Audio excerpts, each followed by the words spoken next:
इंसानियत कोई शब्द नहीं, बल्कि एक एहसास है जो धर्म, जाति और सीमाओं से परे होता है। आज की भागदौड़ भरी जिंदगी में, जहां इंसान मशीनों की तरह सिर्फ अपने फायदे के बारे में सोचता है, वहां कभी कभी ऐसी घटनाएं घटती हैं जो हमें याद दिलाती हैं कि हमारे भीतर का इंसान अभी मरा नहीं है। ये कहानी है एक ऐसे ही सफर की जिसने न केवल एक व्यक्ति की जान बचाई, बल्कि एक ठिठुरती हुई आत्मा को फिर से जिंदा कर दिया। अंधेरी रात और एक अजनबी सफर। शहर की चकाचौंध से दूर नेशनल हाईवे पर सन्नाटा पसरा था। रात के करीब 2 बज रहे थे और मूसलाधार बारिश हो रही थी। आर्यन अपनी चमचमाती एसयूवी में बैठा तेजी से शहर की ओर बढ़ रहा था। वो एक सफल बिजनेसमैन था जिसके लिए समय ही पैसा था। उसके पास दूसरों के लिए रुकने का वक्त नहीं था। अचानक उसकी कार की हेडलाइट की रोशनी में उसे सड़क के किनारे एक साया दिखाई दिया। एक बूढ़ा आदमी फटे पुराने कपड़ों में अपनी गोद में किसी को लिए मदद के लिए हाथ हिला रहा था। आर्यन ने पहले सोचा कि अनदेखा कर दे, आजकल लुटेरे भी ऐसे ही जाल बिछाते हैं, लेकिन कुछ सोचकर उसने जोर से ब्रेक मारा। मदद की पुकार। आर्यन ने शीशा नीचे किया। बूढ़ा आदमी थरथर कांप रहा था। उसकी गोद में लगभग 8-10 साल का एक बच्चा था जो बेहोश था और उसका शरीर बुखार से तप रहा था।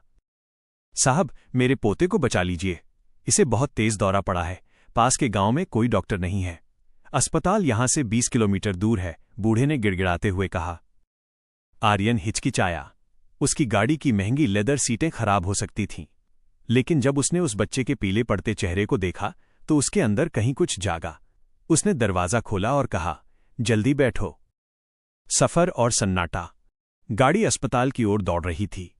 रास्ते में बूढ़े आदमी, जिसका नाम रामलाल था, ने बताया कि वो एक दिहाड़ी मजदूर है। उसके बेटे और बहू की 1 साल पहले सड़क हादसे में मौत हो गई थी। तब से वो और उसका पोता गोलू एक दूसरे का सहारा थे। रामलाल ने रोते हुए कहा, साहब, लोग कहते हैं कि दुनिया बहुत निर्दयी है। मैं पिछले आधे घंटे से सड़क पर खड़ा था, कई गाड़ियां गुजरी पर कोई नहीं रुका। मुझे लगा आज गोलू मुझे छोड़ देगा। आर्यन खामोश था। उसे अपनी उस सोच पर शर्म आ रही थी कि वो भी पहले रुकना नहीं चाहता था। वो सोचने लगा कि हम तरक्की तो बहुत कर रहे हैं, लेकिन क्या हम सच में इंसान बन पा रहे हैं? अस्पताल का मंजर। अस्पताल पहुंचते ही आर्यन ने फुर्ती दिखाई। उसने खुद बच्चे को गोद में उठाया और इमरजेंसी वार्ड की ओर भागा।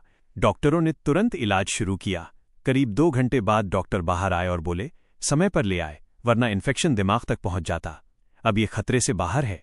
रामलाल की आंखों से खुशी के आंसू बह निकले। उसने आर्यन के पैर पकड़ने की कोशिश की, लेकिन आर्यन ने उसे रोक लिया। रामलाल ने अपनी जेब से एक मुड़ी तुड़ी 10 की नोट निकाली और आर्यन की तरफ बढ़ाई।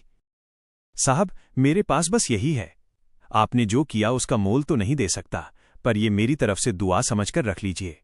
आर्यन उस 10 रुपए के नोट को देख रहा था। उसके पास करोड़ों रुपए थे, लेकिन उस फटे हुए 10 रुपए के नोट में जो इंसानियत की चमक थी, वो उसने अपनी तिजोरी में कभी नहीं देखी थी। इंसानियत का असली इम्तिहान। कहानी यहीं खत्म नहीं होती। अगली सुबह जब आर्यन अस्पताल से निकलने लगा तो उसने देखा कि रामलाल एक कोने में बैठकर सूखी रोटी खा रहा था। उसने अस्पताल के काउंटर पर जाकर पता किया तो मालूम हुआ कि बच्चे के आगे के इलाज और दवाइयों के लिए 50,000 रुपए की जरूरत थी। रामलाल के पास इतने पैसे नहीं थे। वो हताश होकर अपने गांव के किसी साहूकार को फोन करने की कोशिश कर रहा था जो जमीन के बदले पैसे देता था। आर्यन चुपचाप गया और पूरे पैसे जमा कर दिए। जब रामलाल को ये पता चला तो वो दौड़ता हुआ आर्यन के पास आया। साहब, ये कर्ज मैं कैसे उतारूंगा? आर्यन ने मुस्कुराकर कहा, बाबा, ये कर्ज नहीं है, ये इंसानियत का एक दिया है। जब आप समर्थ हों तो किसी और की मदद कर दीजिएगा, ये दिया बुझना नहीं चाहिए। परिवर्तन की लहर। आर्यन वापस अपनी लग्जरी जिंदगी में लौट आया, लेकिन वो अब पहले वाला आर्यन नहीं था। उसने अपने ऑफिस के बाहर एक छोटी सी एम्बुलेंस सेवा शुरू की जो गरीब लोगों को मुफ्त में अस्पताल पहुंचाती थी। उस रात की बारिश ने आर्यन की गाड़ी की चमक भले ही थोड़ी कम कर दी थी, लेकिन उसके दिल की धूल साफ कर दी थी। उसने समझ लिया था कि इंसानियत का मतलब सिर्फ दान देना नहीं, बल्कि सही समय पर किसी के दर्द को महसूस करना और उसमें भागीदार बनना है। निष्कर्ष, द एसेंस ऑफ ह्यूमैनिटी। इंसानियत कोई ऐसा काम नहीं है जो सिर्फ फुर्सत में किया जाए। ये हमारे दैनिक जीवन का हिस्सा होना चाहिए। सहानुभूति, एम्पैथी, दूसरे के दुख को अपना समझना, निस्वार्थ भाव, सेल्फलेसनेस, बिना किसी बदले की उम्मीद के मदद करना, समानता, इक्वालिटी, ऊंच नीच और अमीर गरीब का भेद मिटाना। आज की दुनिया को बड़ी बड़ी इमारतों या तेज मशीनों की उतनी जरूरत नहीं है जितनी एक दूसरे का हाथ थामने वाले इंसानों की है। रामलाल और आर्यन की ये कहानी हमें सिखाती है कि हमारे छोटे से छोटे नेक कदम से किसी की पूरी दुनिया बदल सकती है। इंसानियत वो भाषा है जिसे बहरे सुन सकते हैं और अंधे देख सकते हैं। बस जरूरत है तो अपने भीतर के उस दिए को जलाने की जो स्वार्थ के अंधेरे में कहीं खो गया है। क्या आप